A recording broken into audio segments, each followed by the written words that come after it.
주제어는 호남의 무관심.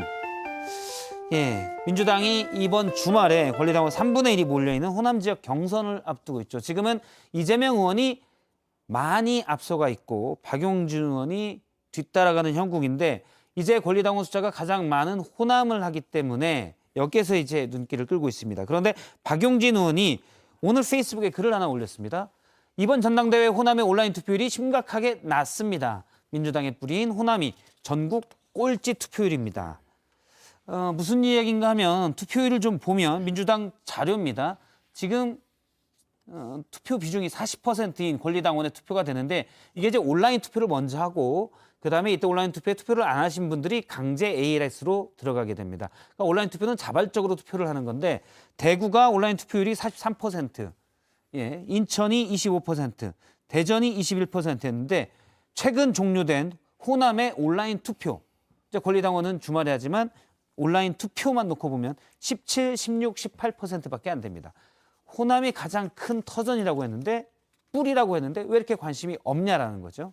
이거는 이제 호남의 역시 광주의 김유정 의원님께서 해석을 좀 해주시겠습니까? 아무래도 지난번 지방선거와 같은 양상으로 이 전당대회 투표도 펼쳐지고 있는 게 아닌가 이런 생각이 듭니다. 그러니까 어차피 결과는 뭐 뚜껑 열어보지 않아도 거의 예측할 수 있는 그런 상황으로 가고 있기 때문에 내가 굳이 참여하지 않아도 뭐 이런 마음도 있는 것 같고요. 또 최고위원 중에서 그러니까 대표 최고위원 다 포함해서 호남이 지금 들어갈 것 같지가 않아요. 지금 상황이. 그래서 그런 것에 대한 실망감도 있는 것이고 또 당 전반적인 그 비대위 상황이나 지금 이 전당대회 또 출마자들 면면을 봤을 때 또 마음에 안 들어하는 그런 권리당원들도 꽤 많으신 것 같아서 그래서 호남이 지금 평균 투표율 한 17% 되는 것 같아요. 전남북 광주 하니까. 그래서 그런 마음들이 지금 반영이 된 게 아닌가 싶어서 한편은 좀 우려가 되죠. 이런 상황이 계속해서 가면 당에 대한 실망감을 그대로 이제 그 당의 중심지라고 할 수 있는 호남에서 이렇게 외면하게 되는 결과라서 조금 우려는 됩니다. 일단 그 악플보다 나쁜 게 무플이라고 했는데 호남이 이렇게 투표율이 떨어지는 게 어차피 확대명이니까 안 하는 건지 물론 그런 것도 일부 있겠지만 또 일부는 그냥 관심이 이제 민주당에 좀 떨어진 건지.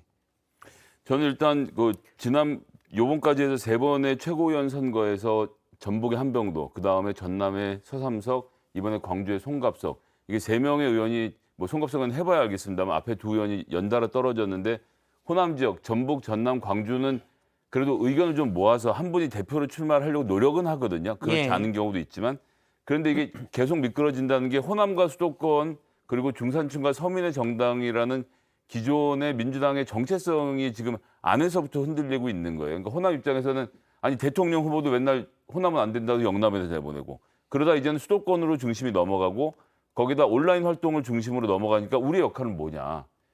이런 상태에서 또 전남 지역 이번 지방선거에서도 21명이 무소속으로 나와서 11명인가 뭐 당선되는 좀 여러 가지 이변이 일어났던 것이 호남 지역에서 민주당의 민주화의 바람 이런 것까지 포함해서 지금 전반적으로 불만이 팽배해 있는 건데 민주당이 이 문제를 굉장히 심각하게 생각해야 되는 이유는 호남표는 호남에만 있는 것이 아니고요. 호남 출향민들이 이 호남과 수도권에서 같이 교류하고 있는 이 끈에서 호남이 민주당에 대한 마음을 놓아버리고 그 틈을 국민의힘이 비집고 들어왔을 때는 실제로 아주 기본적인 근거지를 잃는다는 점에서 민주당이 매우 긴장해야 될 지점이라고 봅니다. 김우식 교수님도 이제 호남에서 출향하셔서 네. 지금 송파병의 터전을 잡고 계시지만 그렇습니다. 국민의힘이죠? 그렇죠. 그 2015년에 당시 문재인 대표 시절에 이제 안철수 의원이 이제 의원들 데리고 이제 탈당을 하잖아요. 탈당을 하면서 김유정 의원이랑 저랑 같이 국민의당을 같이 만들었었는데 그때 탈당했던 여러 가지 명분 중에 하나와 밑바닥의 정서는 민주당 내에서 당시 문재인 체제 내에서 호남에 대한 홀대 그리고 호남의 푸대적 그리고 호남에 대한 호남 사람들이 가지고 있었던 당시 민주당의 문재인 대표에 대한 그 불만이었거든요. 그래서 결국 나와서 그 2016년 총선에서 36석인가를 갖게 되지 않습니까? 뭐 그 정도까지 가는 상황은 아니겠지만 이걸 정말 이게 예의주시해야 될 상황이라고 보고요. 그러니까 뭐 어차피 뭐 이재명 후보가 되는 것이고 어대명 확대명이라고 하니 그럼 호남에 있는 민주당원 사람들은 도대체 그러면 이 문재인 이후에 그럼 이재명 의원까지 당대표가 되고 저 민주당이 과연 우리 호남의 대표 정당으로 볼 수 있을까에 대한 기본적인 정체성의 혼란을 가져오게 되면 예. 뭐 여기까지 가는 건 좀 너무 나간 것 같습니다만 박용진 의원이 참고로 전북 진안 사람입니다. 그렇죠. 그러면 사실은 호남 사람들이 어떤 생각을 할지는 이재명 의원이 당대표 된다면도 굉장히 이건 잘 들여다봐야 될 때문일 겁니다. 그렇습니다. 윤석열 정부도 균형 인사 안 하고 있는데 민주당마저도 민주당마저도 내부에 지도부에 없다 이렇게 하면은 상당히 좀 긴장해야 되는 그런 상황이죠. 아니, 꼭 이걸 인사 문제만 호남 출신 없다고 그렇게만 보면 좀 너무 그렇게 작게 봐야죠. 보신 굉장히 것 같고 아니 중요한 하나가 더 문제입니다. 있죠. 호남에서 그렇게 밀어줬던 민주당의 현 모습이 왜 이러냐 실망 매물이라고 봐요 저는. 실망 매물이다. 이렇게 밀어줬는데 경영 호남에서 정국입니다. 맞습니다. 네. 이해가 확 되네요. 네. 아니 우리의 우려는 그거 다 포함하는 거죠. 네. 예. 그러니까 민주당을 날 때부터 지지해온 분들이 호남의 민주당원들 아니겠어요? 이분들이 과연 지금의 민주당이 내가 그렇게 평생을 바쳐서 지지했던 민주당이냐라고 하는 근본적인 회의를 저도 지난주에 고향에 한번 가봤는데 그런 분들이 좀 있어요. 그게 이제 아마 제가 밑바닥에 지금 민주당의 정체성과 방향과 지도부 리더십에 대한 지금 불만과 우려가 지금 나와 있는 거라고 생각합니다. 예, 알겠습니다. 여기까지 박용진 의원이 전북 진안이 아니고 전북 장수 출신이라고 하는데 무진장에 다 같은 지역입니다. 네. 무주 진안 장수. 죄송합니다. 예, 알겠습니다. 그거 참 빨리도 찾아보시죠. 전주 진북국민학교를 당시 잠깐 다닌 적이 있는 걸로 제가 알고 아, 있습니다. 박용진 의원이 예, 예. 저랑 같은 그러면 그거네.